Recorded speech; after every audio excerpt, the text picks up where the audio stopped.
Hey guys, welcome back to my channel. நான் என்னோட மாடி தோட்டத்தில் என்னோடய வேலைகளை எப்படி சுலபமாக்கிக்கிறேன், ஈஸியாக எப்படி பண்ணுறேங்கிறத உங்கள் கூட ஷேர் பண்ணியிருக்கேன். நான் டெய்லி வீட்டு வேலையெல்லாம் முடிச்சுட்டு மாடிக்கு வந்து ஃபஸ்ட்டு செடியில் இருக்கிற காய்கள் பூக்களை பறிச்சுட்டு அடுத்து நான் ஃபஸ்ட்டு மாடி ஃபுல்லாக பெருக்கிடுவேன். டெய்லியும் பெருக்கிறதுனால எனக்கு வேலை ஈஸியாக இருக்குது. 5 நிமிஷத்தில் பெருக்கிடுவேன். நம்ம வீக்லி ஒன்ஸ் மந்த்லி ஒன்ஸ் பெருக்கணும்னா நிறைய குப்பையாயிடும், சேர்த்து வச்சு பண்ண சொல்ல ரொம்ப டயர்டாகிடும்.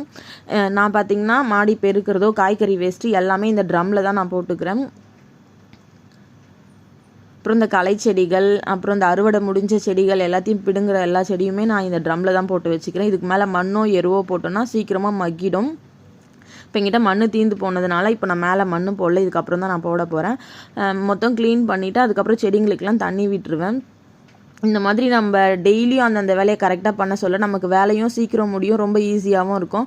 நம்ம வேலையை சரி அப்புறம் பண்ணிக்கலாம், அப்புறம் பெருக்கிக்கலாம் அப்படின்னா நம்மளால் அங்கே நடக்கக்கூட முடியாது. ஒரு மாதிரி சேராக நசன்னு இருக்கிற மாதிரி இருக்கும். டெய்லியும் க்ளீன் பண்ணுறதுனால அந்த இடமும் க்ளீனாக இருக்குது, வேலையும் ஈஸியாக முடிஞ்சிடும்.